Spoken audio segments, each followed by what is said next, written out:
Hey, what is going on, everyone? So today we're going to be taking a look and testing out the brand new 2024 Magicycle Ocelot Pro 2.0. And this is Magicycle's first bike with a torque sensor. But what's awesome is that this torque sensor is selectable to either have a cadence sensor or a torque sensor. So if you're one of those people that are unsure what sensor you would like, what type of bike, whether it be cadence or torque, this might be the bike for you. So stick around. I'll show you how it performs, show you all the specs, features, and details of it later in the video so that you can make an informed decision whether or not this bike is right for you. Now, I do want to disclose that Magicycle did send me this bike for testing and review, but as always, we're going to be putting it through tons of testing here today to see how this bike performs. And if you're interested in picking one of these up after watching this video, please consider using the link down below in the description. And if I can get any coupon codes, I'll put that down there as well to save you a few bucks. And it will help support the channel if you do use that link, and I really appreciate it. But thank you guys in advance. But let's get right into this testing. And they also sent me a rear camera. You can see this little lens on the back corner here, and it allows you to see behind you. So this is the first time for me using this. I'm gonna see how it does, if it's worth getting. They're somewhere around, I think right now, $70 some on sale, but normally like 90. So we'll see how this camera does. But I gotta tell you guys, this thing has some good torque. It's rated for 100 Newton meters. Some of their previous bikes were only 96 Newton meters. And I can tell you that this bike definitely has more torque than some of the other ones. It pulled me up this grassy hill, no problem. I usually start at that center post, just throttle, and see if these bikes will make it up this hill. Some do, some don't. Pulled me up no problem. But what's even more important is I started from a dead stop at the bottom of this hill, did just throttle, and it made it to the top with just throttle, which was pretty amazing starting from the bottom. Not many bikes can do that. But let's jump right into the testing. We're gonna take it up the road I go up in all my tests first, see how fast we can make it up that hill. The other Magicycle Ocelot Pro was one of my fastest bikes to beat at 11 miles per hour. So let's see if this beats that. And I gotta tell you guys, I absolutely love the maroon color on this bike. This is actually gonna be my wife's bike. She's gonna be riding this from now on, because when she's seen this color, she's like, oh, I think that's my new bike. So hey, gotta keep the wife happy. So this is the one that she's gonna be riding from now on. And I do have a suspension seat post in here for this ride. The Suntour suspension post and the Cloud 9 seat. I'll leave links down below for all my accessories. And these are the Magicycle mirrors that are on here. It's the $30 ones with the stainless steel lens. They're not too bad, a little bit distorted because they're stainless steel, but not too bad overall. I would probably prefer the glass ones though. They're like $10 more for the pair, and they're gonna be a little bit more clear. And I think they might be a little bigger as well. All right, here we go, throttle only, starting from a dead stop at the bottom, pedal assist 5. And there's something wrong, oh, there it goes. As I say, there's something wrong with my GPS. 14, 13, 12. So 12 miles an hour. Just hit 12, so 1 mile per hour faster than the original Ocelot Pro. And this bike has a 52 volt, 25 amp controller, but so far, pretty awesome. Let's test out these brakes.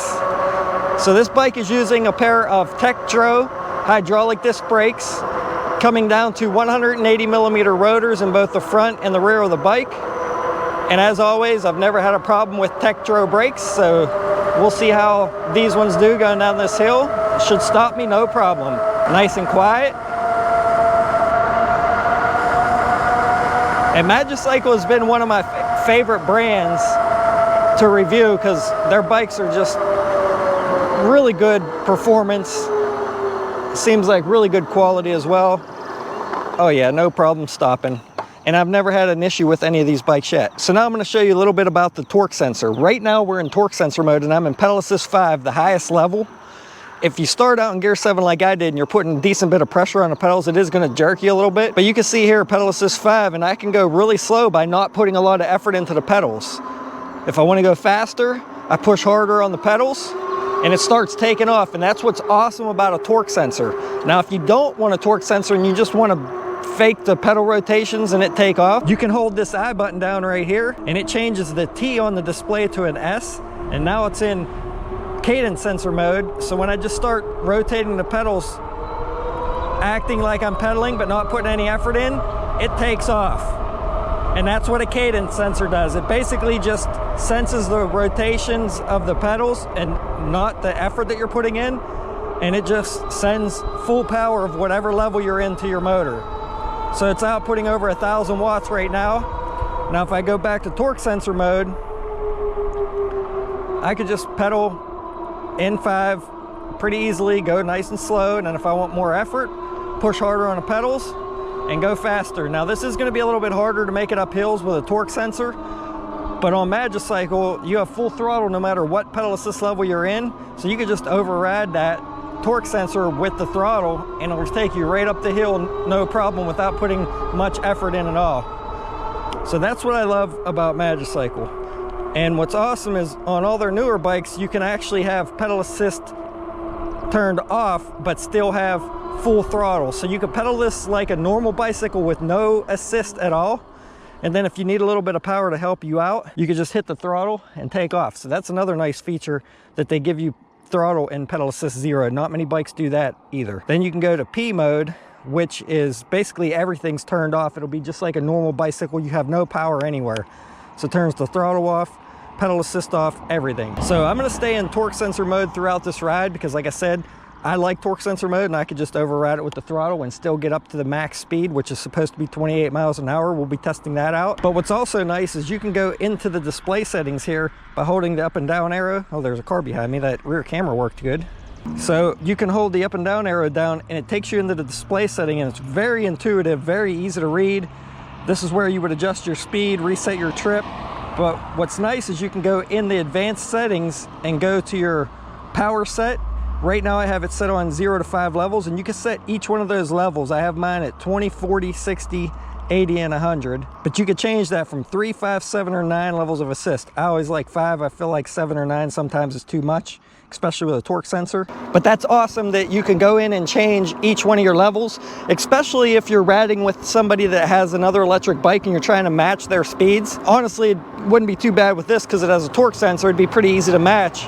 But if you were in cadence sensor mode, you can make 1 or 2 of your modes match theirs. And that's what's nice about having at least one bike that you can adjust each level. Because when you're riding with 2 bikes and they're 2 different speeds and you're on a steady pace, like on a bike trail or something, it kind of gets frustrating when you have to keep letting off the throttle or have to hold the throttle to stay next to them, or you have to quit pedaling because you're going too fast. And then you start pedaling again and then you pass them up. So it's really nice to be able to match speeds with other bikes sometimes. So one thing I noticed about this camera here, it's a little bit hard to see in the sun. You can adjust your brightness and everything, but when you get in the shade, it is a lot easier to see. And there is some sort of night vision mode that it does work fairly well in low light. However, if it's pitch dark, you're not really going to be able to see much. You might see some headlights coming up behind you, which would still be nice.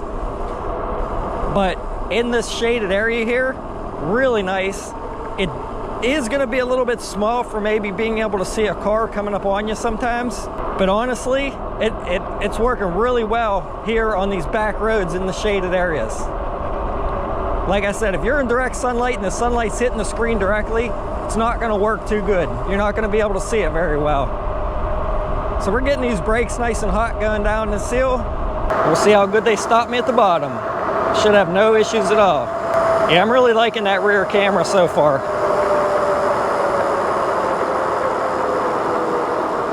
All right, getting them nice and warm. Oh yeah, I could lock them up no problem if I wanted to. All right, starting out here in 5, putting a little bit of effort. Now watch this, I'll push harder on the pedals and it's gonna take off. And this is great for exercise. If you want to feel like you're riding a traditional bicycle and the more effort you put in, the faster you go, that's what a torque sensor does. It's excellent for getting more exercise because you do have to put a little bit more work into the bike to get the power out with a torque sensor. Like right now, my legs are starting to burn slightly. But like I said, if you feel like you're putting too much effort in, just hit this throttle. You don't even have to pedal at that point, or you still can.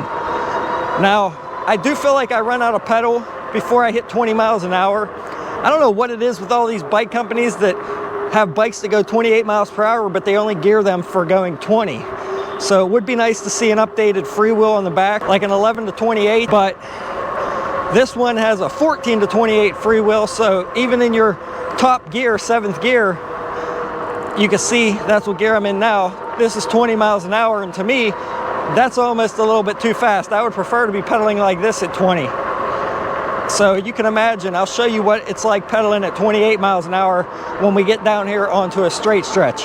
These mirrors aren't too bad though. They're actually not too distorted. There's a little bit of distortion there. Oh, one thing I want to mention is when I put these mirrors on, they were making all kind of rattling noises. That stainless steel in that mirror was vibrating a little bit. So what I did was I popped the thing that holds the lens in out, and then I put some weather stripping behind each one of the stainless steel lenses, and then I put it back in and clipped that in there, which made them tight, and now I don't get any vibration at all coming out of these mirrors. So that's another reason why maybe I would spend the extra 10 bucks and go with the glass mirrors, but they're working great now. Definitely like the bar end design though, because you can see out past your shoulders, and you can actually adjust these mirrors in or out. I have them about in the middle right now and can see past my shoulders just fine. I can adjust them out a little further if I was a little bit of a wider person. So that's nice that they're adjustable that way as well. It's getting a little dark in this valley here, down here with these trees. Nice and cool though. It was like 90 today, so this cool weather here getting later in the day is perfect for riding. All right, we're gonna see what kind of speed we can get here with just throttle. All right, here we go, just throttle only. Let's see what we can do. This always makes me nervous of deer. 26, 27, 26, 27, 28.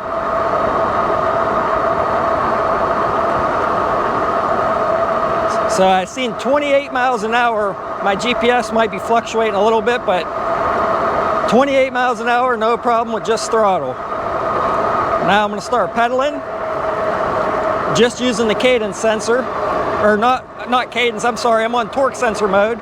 26,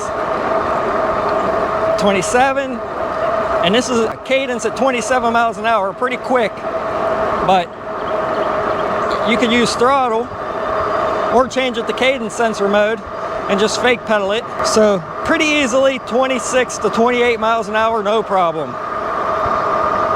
And what's nice is you could switch on the fly here between torque and cadence. Right now I'm gonna go up this hill, I'm in torque. I can hold this I button down, switches to cadence while I'm pedaling, and now it's on the cadence sensor and I don't have to put any effort in.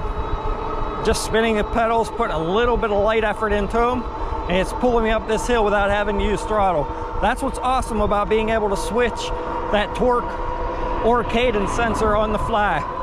Now that I'm up here cresting over the top, I'm gonna hold the button down again, switch back to torque sensor, and now I have to push a little harder, and I'm getting more resistance on the pedals, more like a traditional bicycle. So excellent for getting exercise.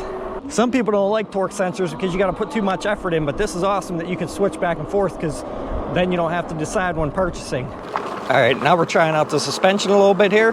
Now this bike only has front suspension, no rear suspension like the Deere 20-inch that I reviewed, but with a good suspension seat post and a soft, comfortable seat, it's basically like you have rear suspension.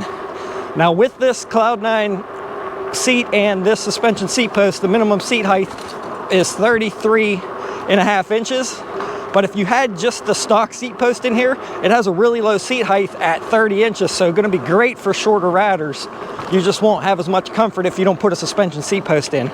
But very cushiony, very comfortable with this setup the way it is here. And I think they sell this seat post on their website too, if I'm not mistaken. I got this one off Amazon. I'll leave links down below to all my accessories. I got the water bottle holder here in the center. The rear camera and the mirrors were from Magicycle on this right now. All right, just stopped to take a quick break, but let's check out the specs and features and see what you get on this bike for the money. So up here on the handlebars, you get a set of rubber grips. Next to that is your control pad for controlling your different pedal assist levels and running through your different modes.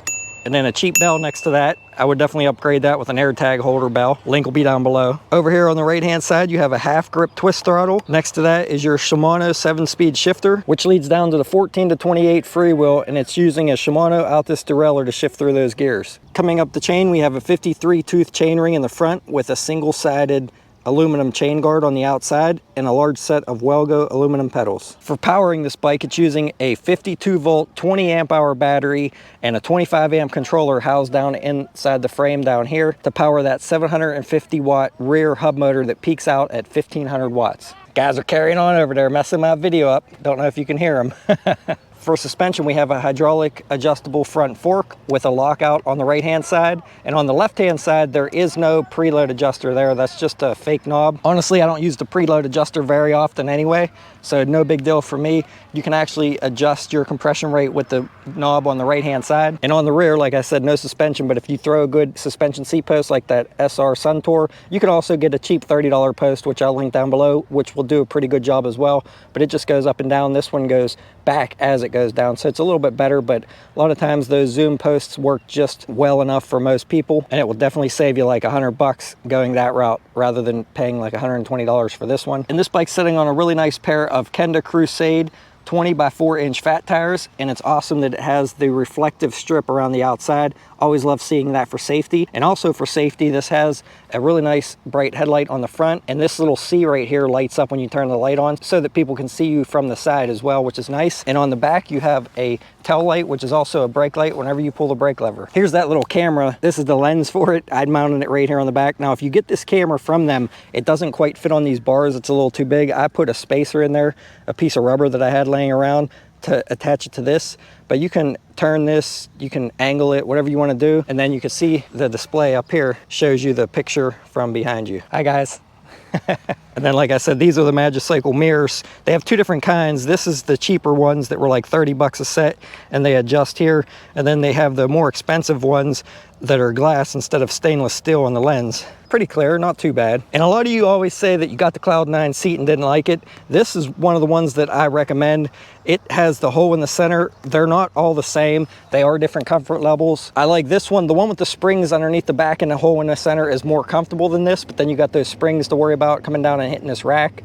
So usually when I use this type of seat post, I use the one without the springs, and that way when the seat post compresses, the springs don't hit the rack. And it's almost just as soft. The wiring on this bike is pretty nice. Everything's wrapped good. A couple little wraps down through here, and everything goes down through the frame. You don't really see any wires in the back. Now when I put that rear camera on, I routed that wire up through there, down the back side of this frame, and then I actually routed it up this battery compartment inside and out this grommet.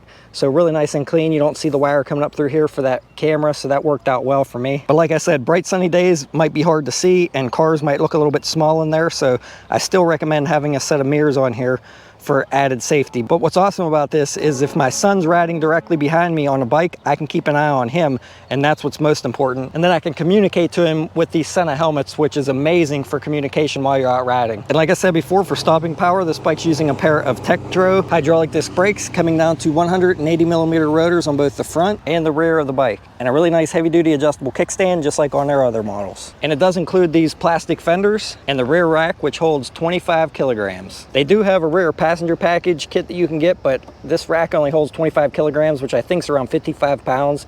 So I'd be really cautious about setting somebody on there. Probably not recommended. Now, up here on the front of the bike, you have a set of mounts for installing a rack or front basket, which they're actually sending me the carry package A, which I believe comes with a front basket, a bungee net, and a set of bungee cords, but I didn't receive the front basket yet. And they do have a couple different packages that you could select from on their website, like package A and B, that comes with different things. So depending on what you want, what kind of things you need to carry, highly recommended front basket. All right, I just want to jump in here real quick and say while I was editing this video, I did receive the basket from Magicycle. One thing I noticed is their newer baskets that are small ones like this are now steel. Originally, they used to be aluminum, which was awesome because they were only 2.9 pounds, but now they are 5 pounds for the small basket.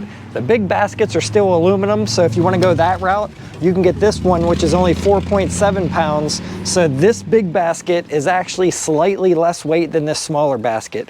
I don't know why they switched to steel, maybe to cut costs, but I really used to like the aluminum ones. You don't have to worry about them rusting if they get nicked up. Now you have to worry about if these get scratched up, it may start to rust, and it adds a little bit more weight to your bike. However, they're still nice baskets. I just wanted to mention that. And if you do read the description on their website, it does state that this one is aluminum and this one is now steel. So just something to keep in mind. And with the cargo package A, they give you a nice net to go on the basket. You get 3 shorter bungee cords, 4 longer bungee cords, and of course, the basket. Let's get back to it. But overall, really nice bike. Have not been disappointed yet. And honestly, I've never been disappointed yet in any of the Magicycles that I've reviewed to date. And if you want to see the current pricing for this bike, please click the link down below and it takes you directly to their website where you can see the most recent deals. But that's most of the main specs and features. Go check out my original Magicycle Ocelot Pro video. Like I said, that one had a 22 amp controller, I believe. This one's upgraded now to 25, and this one has a selectable torque and cadence sensor. Those are the 2 biggest upgrades. But let's get back into the video, take it up some more steep hills, and see how it performs on the way back towards my house. And for context, I'm just under 5'8" with a 30-inch inseam, and I could sit on this suspension seat post and touch the ground flat-footed with both my feet. So perfect size for me. Ooh, that mirrors are a little wide for trying to get around that telephone pole there. That's one thing you got to watch when you have these mirrors on. It does make your bike a little bit wider for these tight, narrow spots. My right mirror just scraped up against the rail of this bridge here. So definitely watch out for that. That's why you might want to keep those adjusted in all the way. Test out suspension. Nice. That suspension seat post makes a world of difference, guys. World of difference. Woo. Just like having dual suspension. All right, here we go. Steepest hill in town, just throttle. Let's see if we can make it. I'm sure we can. And I'm down to 54.8 volts under load. That's what's nice about a 52 volt battery though. You get a little bit more power throughout your ride. And it just pulled me up that like no problem at all. So easy. Very nice torque out of this bike. All right, here we go. The last long hill before I get to my house. And I'm gonna attempt this in the highest pedal assist level with the torque sensor and see how it goes. And this is why most people don't like a torque sensor, because you have to put more effort into it. I'm pushing fairly decent right now and only going about 8 miles an hour. Now, like I said, I can always override it with the throttle, or on this bike, I could just push that I button and switch it over to cadence sensor and not have to really work at all. But it's nice that it gives you an option. Now, you can feel it surging just a hair as you pedal. Like it's fluctuating between 500 and 800 watts as I put pressure on the pedals, because it's hard to maintain a steady pressure all the way around the full rotation. But so far so good, still pulling me up pretty easily. Like I said, get too tired, just hit the throttle, and then I can push less. I don't have to push as hard. Oh, there's something big up in them woods. Whew, there was a bear not too far from here. I seen somebody post on Facebook the other day. Actually, I think it was like yesterday. It was probably not even a quarter mile from here. Actually about an 1/8 mile, to be honest. So hopefully, I don't know, that might have been a bear. That would have been crazy. Would have scared the crap out of me. I never seen a bear around here before. So here we go, just a little bit of throttle, pull me up this hill, no problem, very easily. Pedal a little bit while using the throttle, still easy. And then if I let go of the throttle, this is where you'll have to put a little bit more effort in to maintain a decent speed. Again, you get the best of both worlds with this bike. However you want. If you want the exercise, you got it. Well, you could get exercise on a cadence sensor bike too, don't get me wrong. Just bump the levels down. It's just not as easy, and you just have to adjust your levels a little bit more. So, contrary to what some believe, you can still get really good exercise on an electric bike. All right, let's do this one, throttle only.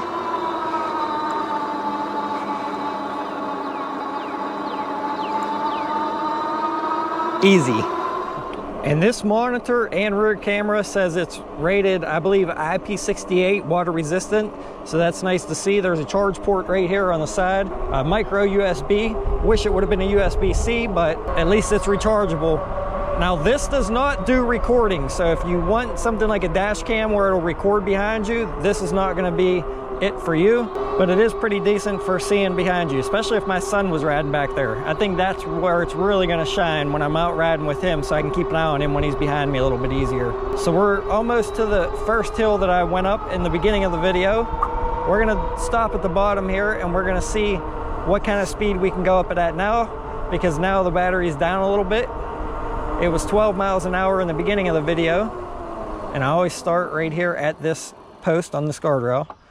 So let's see what we can get. Throttle only. Let's see if we can still maintain 12 miles an hour.